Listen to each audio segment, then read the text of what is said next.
समय गोभी मटर का बहुत ही बढ़िया सीजन चल रहा है और बहुत ही बढ़िया गोभी मटर आ भी रही है। तो गोभी मटर को आपने कई तरीके से बनाया होगा, खाया होगा, लेकिन एक बार इस तरह से इस रेसिपी को जरूर ट्राई करें, क्योंकि ये गोभी मटर की एकदम डिफरेंट सी रेसिपी है और इसका नाम है गोभी मटर का धुलमा, जिसे आप उड़द की दाल के साथ, पराठे और रोटी के साथ ट्राई कर सकते हैं। जो भी खाएगा वो आपकी तारीफ करने वाला है और रेसिपी तो 100% पूछेगा। हेलो दोस्तों, आप सभी का बहुत बहुत स्वागत है आपके अपने चैनल घर की रसोई भी सुनीति सरकार में। अगर आपको फ्रेंड्स ये रेसिपी पसंद आए तो प्लीज इसे लाइक करें, शेयर करें ज्यादा से ज्यादा फ्रेंड्स और फैमिली में। अगर आप मेरे चैनल पे पहली बार आए हैं और अभी तक मेरा चैनल सब्सक्राइब नहीं किया है तो प्लीज उसे सब्सक्राइब करना बिल्कुल मत भूलिएगा। पास में बेल है, उसे ऑल पे कर दें ताकि जब भी हम अपनी वीडियो अपलोड करें वो आपको सबसे पहले मिल सके। तो चलिए अब देर नहीं करते हैं और गोभी मटर की ये डिफरेंट सी रेसिपी बनाना शुरू करते हैं। गोभी मटर की इस सब्जी के लिए हमने ये गोभी का फूल लिया है, इसके पत्ते और डंठल हमने काट दिया है। गोभी को अच्छे से धोकर साफ कर लिया है और इसके जो फूल लगे हुए हैं उसको एक एक करके अलग कर लेंगे। गोभी के टुकड़ों को हमें हाथों से जितना अलग कर सकते हैं उतना हाथों से अलग कर लेंगे और बीच के हिस्से को हमें चाकू की मदद से काट लेना है। तो एक गोभी का फूल उठाएंगे और उसकी डंठल को इस तरह से चाकू की मदद से हमें छीलना है, जिस तरह से वीडियो में दिखा रहे हैं।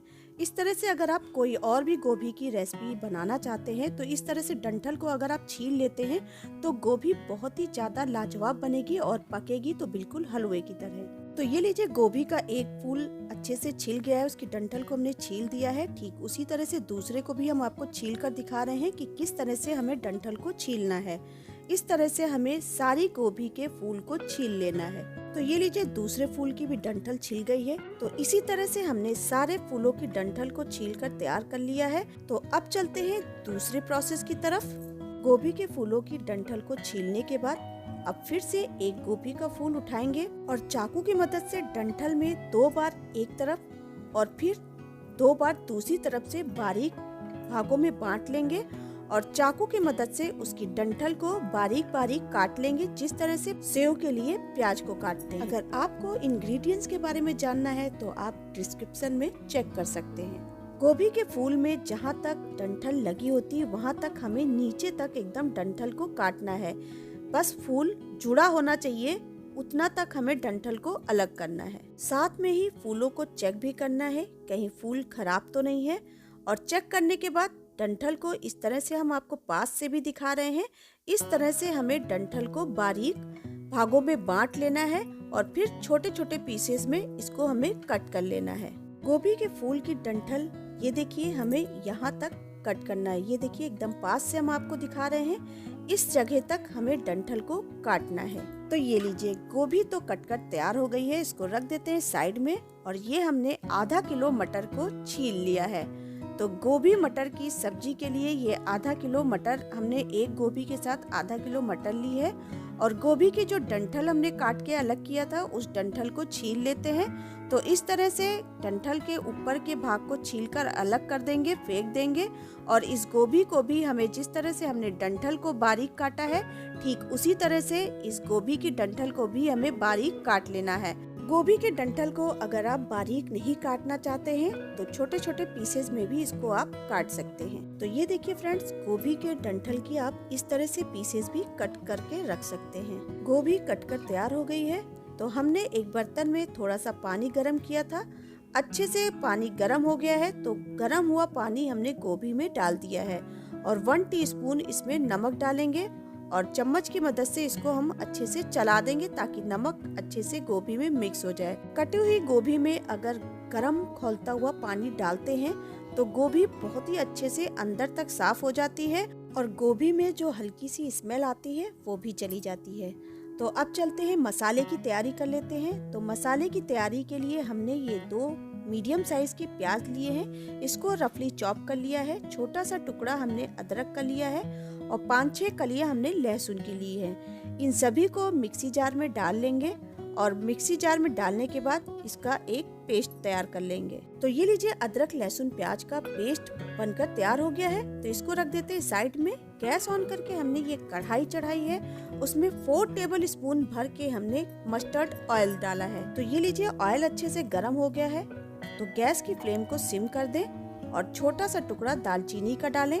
दालचीनी का टुकड़ा डालने के बाद तुरंत ही जो हमने प्याज पीस के रखा है पेस्ट, उस प्याज के पेस्ट को ऑयल में पलट देना है। प्याज को ऑयल में पलटने के बाद स्पैचुला से इसको अच्छे से चला देना है और मिक्सी जार में जो थोड़ा सा प्याज रह गया था उसको भी हमने निकाल कर इसमें डाल दिया है। तेल में प्याज को डालने के बाद थोड़ी देर इसी तरह से हमें मीडियम गैस पर प्याज को भूनना है और भूनने के बाद थोड़ी देर बाद हमें इसमें 1 टेबल स्पून नमक डालना है।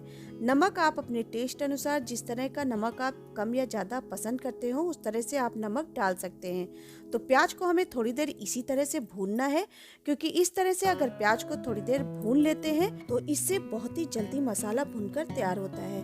तो अब चलते हैं मसाला निकाल लेते हैं। तो 2 टीस्पून हमने धनिया लिया है, 1.5 टीस्पून हमने लाल पिसा हुआ मिर्च लिया है। मिर्च आप अपने टेस्ट अनुसार कम या ज्यादा कर सकते हैं।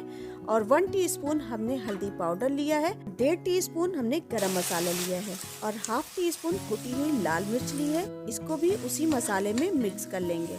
अगर तेल में प्याज को थोड़ी देर नमक डालकर भूनते हैं तो इससे प्याज बहुत जल्दी भून जाता है, कच्चापन दूर हो जाता है। तो थोड़ी देर हो गई है प्याज को भूनते हुए और इसका ऑयल भी बाहर आ गया है। तो जो हमने मसाले निकाले थे ना, वो अब इसी समय मिक्स कर देना है और मसाला डालने के बाद स्पैचुला से इसको भी अच्छे से चलाना है। गैस की फ्लेम को एकदम सिम कर दें आप, ताकि मसाले जलने ना पाए। मसाले को तुरंत चलाने के बाद इसमें थोड़ा सा पानी डालना है ताकि मसाले जलने ना पाए और मसाले का बढ़िया सा पेस्ट बन जाए। मसाले में पानी डालने के बाद थोड़ी देर मसाले को इसी तरह से भूनना है जब तक कि मसाले का ऑयल बाहर ना आ जाए। तो ये देखिए मसाले का ऑयल बाहर आ गया है। तो जो हमने मटर छील के रखी है उस मटर को सबसे पहले इसमें मसाले में पलट देना है और स्पैचुला से इसको हमें बराबर चलाते रहना है। गैस की फ्लेम को सिम कर दिया है और चलते हैं गोभी की तरफ। तो गोभी को हमने नमक के पानी में जो भिगो के रखा था ना, उसको हमने अच्छे से धोकर वॉश कर लिया है और स्ट्रेनर में निकाल लिया था।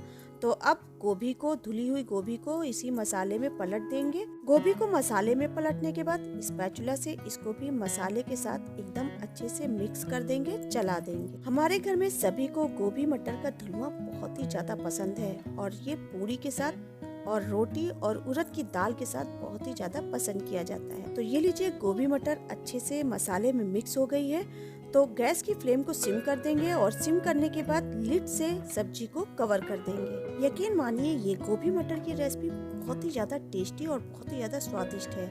जब आप इसको बनाएंगे ना तभी आपको यकीन आएगा। तो जल्दी से बनाएं, नहीं तो सीजन चला जाएगा। तो ये देखिए हमने कोई भी पानी इसमें नहीं डाला था, तब भी इसमें गोभी और मटर का थोड़ा सा पानी अपने आप ही छूटकर आ गया है। तो ये देखिए अब हम इसमें थोड़ा सा पानी डालेंगे, लगभग आधा कप पानी डालने के बाद स्पैचुला से इसको चला देंगे और चलाने के बाद फिर से इसको लिड से कवर कर देंगे और गैस की फ्लेम को सिम कर दें। सिम गैस पर ये गोभी और मटर बहुत ही अच्छे से पक जाती है और जलने भी नहीं पाती है। तो थोड़ी देर के बाद लिड को हटाएंगे और लिड को हटाने के बाद स्पैचुला से इसको अच्छे से चला देंगे। तो ये देखिए बहुत ही अच्छे से ये गोभी मटर पककर तैयार हो रही है और जब तक इसका पानी है तब तक कि हमें इसे पकाना है। तो मटर को, एक मटर उठाया है और मटर को हाथों से दबा कर देखा तो मटर अभी पूरी तरह से अच्छे से नहीं पकी है। तो लिड से फिर से सब्जी को कवर कर देंगे। 4-5 मिनट हो गए हैं तो फिर से लिड को हटाया है और ये देखिए पूरा पानी अच्छे से सूख गया है।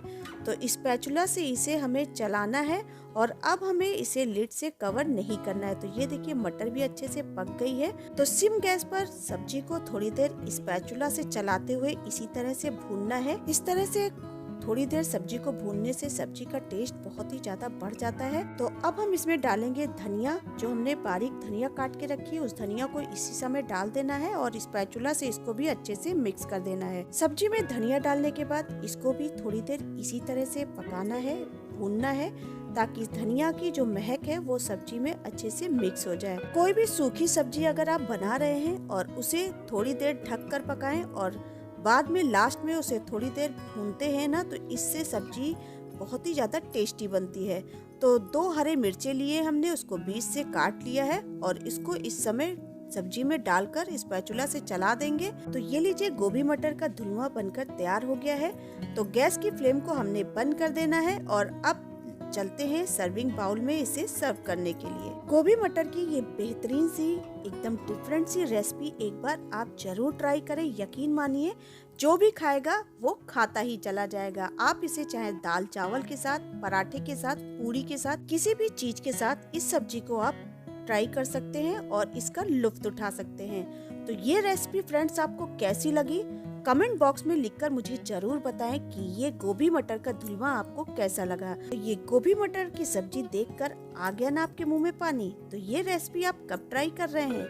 जल्दी से ट्राई करें और कमेंट बॉक्स में लिखकर मुझे जरूर बताएं। तो फ्रेंड्स अगर आपको मेरी ये रेसिपी पसंद आई है तो मेरे वीडियो को लाइक करें, शेयर करें ज्यादा से ज्यादा फ्रेंड्स और फैमिली में। अगर आप मेरे चैनल पे पहली बार आए हैं और अभी तक सब्सक्राइब नहीं किया है तो प्लीज चैनल को सब्सक्राइब करना बिल्कुल ना भूलिएगा। मेरे साथ वीडियो के अंत तक बने रहने के लिए